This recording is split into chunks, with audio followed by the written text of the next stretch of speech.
Hiya, Dave here for Travel Film Explore. I've just discovered a new piece of kit that lets you get shots like this without a jib crane or a drone, and it literally fits in your pocket.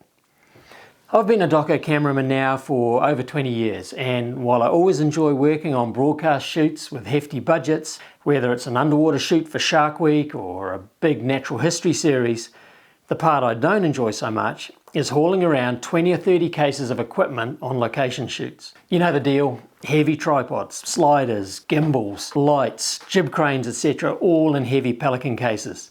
Probably because of that, when I'm just shooting a passion project for myself, I love having a camera kit that I can fit into a single backpack and carry all day. And it's always really satisfying to find new camera gear that doesn't take up too much space.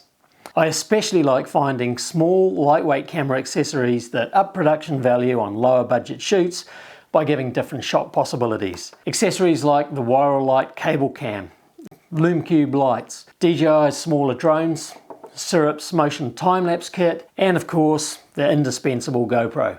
This little device here, the GravGrip, is another great tool that fits right into that small but awesome category for creators, letting you do crane-type rising shots and stable follow sequences of moving subjects using small, lightweight POV cameras like the GoPro or Insta360. It's not exactly a gimbal, it's more of a leveler, and obviously it doesn't replace a DSLR on a 3-axis gimbal, but it's a tiny fraction of the weight and bulk, and it's ideal for those situations where you're in the outdoors, working in the rain or around salt water, and you don't want to risk more expensive equipment.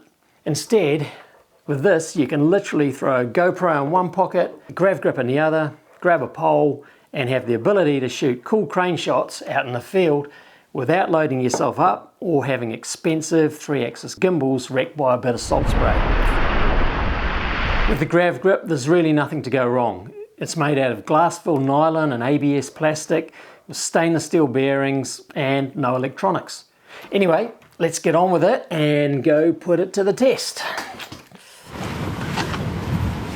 Well, I've decided to come out to the coast to do my first test run with the GravGrip because it's a place I spend a lot of time. I mean, being an underwater cameraman, you do tend to kick around the sea.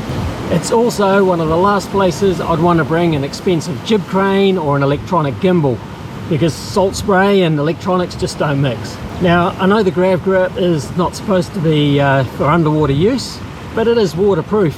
So I'm keen to try some rising shots from underwater and up through the surface and these nice rock pools behind me. Let's go and give it a try.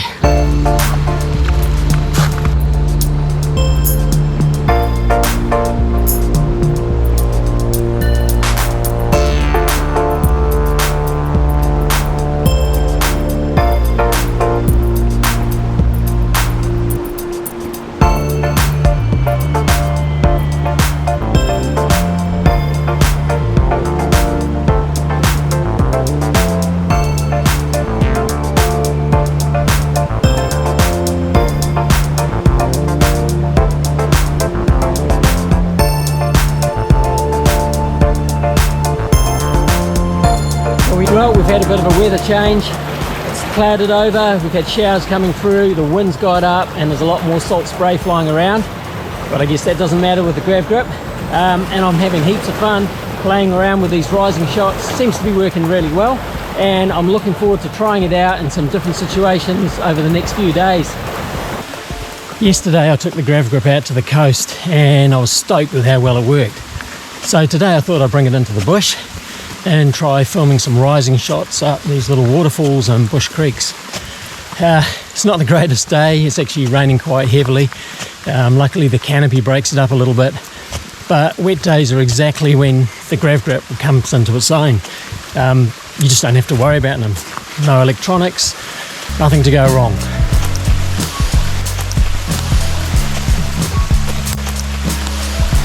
Well, it's a little dark under the canopy today with this heavy overcast and rain, but I've been having so much fun with the GravGrip in the last couple of days that I'm just going to try anyway.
Oh well, that was cool. I did get rained on in the end, but it really didn't matter. That's the whole benefit of a GravGrip. Just don't have to worry about the elements. And I had a really good play around with different frame rates. Shot some at 100 frames, some at 50 and some at 25, and a whole variety of rising shots, and just basically had a bit of fun with it. Yeah, I'm so stoked with this. It's just one of those small pieces of kit that you can get a lot of value out of and that you really don't have to worry about. Time to go home and get warm and dry. So for my last little test of the GravGrip, I've come out to these cool limestone rock formations in the middle of the forest, mainly because it gives lots of opportunities for rising shots up these cool formations, and I'm going to play around with a longer pole as well.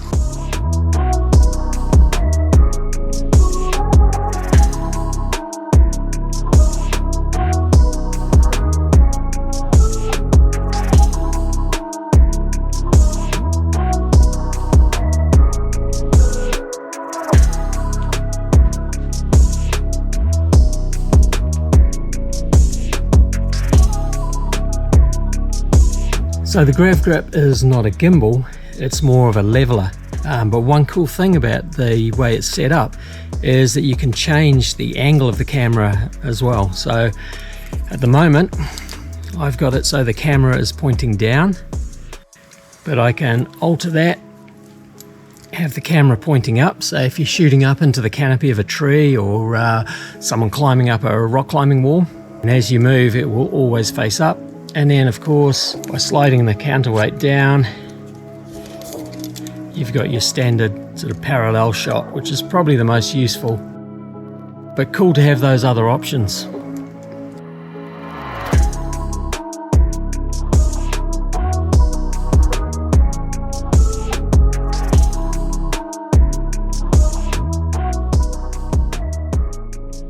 So far I've been using GravGrip's extendable selfie pole, which is a 3-section, pretty handy length, and nice and easy to pack. But one of the things I think this has got a lot of potential for is for really high rising shots that give you more of that sort of drone effect. So I'm going to try, while we're here, on this pole here, which is a Tellison, I think. But anyway, it is about 8 feet long. So it'll be interesting to see how the GravGrip works for long or high rising shots, and we'll give that a go next.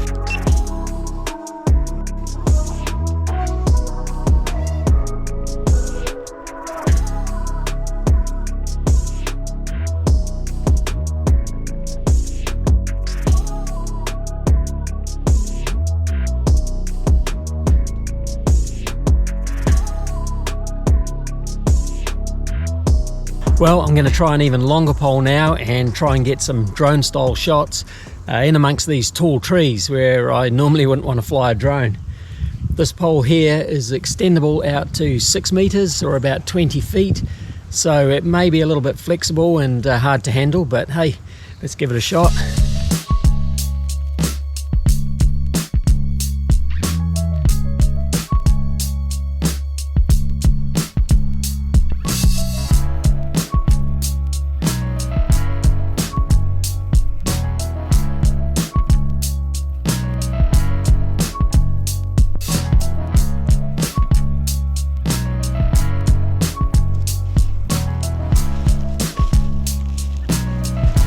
Well, definitely not easy with a pole this long. There's a heap of flex in it, a little bit of vibration, so not sure how the shots will come out, but it definitely has possibilities, and I'll probably revisit this with a stiffer pole or a little bit more of a refined technique. Well, I'm pretty stoked with just how well this simple little device works, and it's been fun seeing what sort of shots I can achieve with just the GravGrip, a pole and a GoPro. Rising shots from a vehicle work really well, and the GravGrip lets you pan up from the wheels to a driving point of view while keeping the camera level. Being able to transition from underwater to above the surface is really cool too. And I could also see the GravGrip being useful for indoor shooting, perhaps to set the scene for a travel vlog or an interview. A handy feature of the GravGrip is that you can change the leveling sensitivity by swapping out a small cog inside the cover that controls that rotation speed. It's an easy swap, and there is a hydraulic kit available with 4 different size cogs to give you 4 different speed options to play around with. Comes with a handy little tool as well. There's also a cell phone mount for the GravGrip, which I haven't tested yet. I don't tend to use the phone much for filming, but I'm sure it will work just as well. And the 3-section GravGrip extendable pole that I've been using for most of these shots is very well made.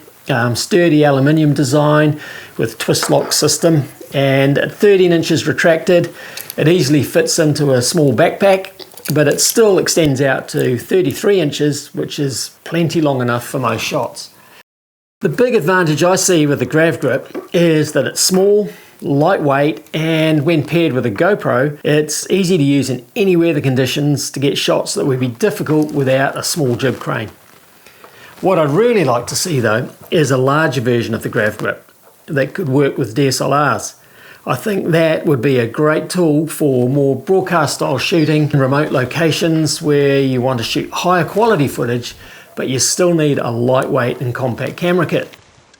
Overall, I think this is a really useful POV camera accessory, and it's going to be part of my Take Everywhere kit from now on. Well, if this review has been useful to you, or you just want to check back in on some of the behind the scenes videos of my shark filming and adventure trips around the world, please hit the like and subscribe buttons. Cheers.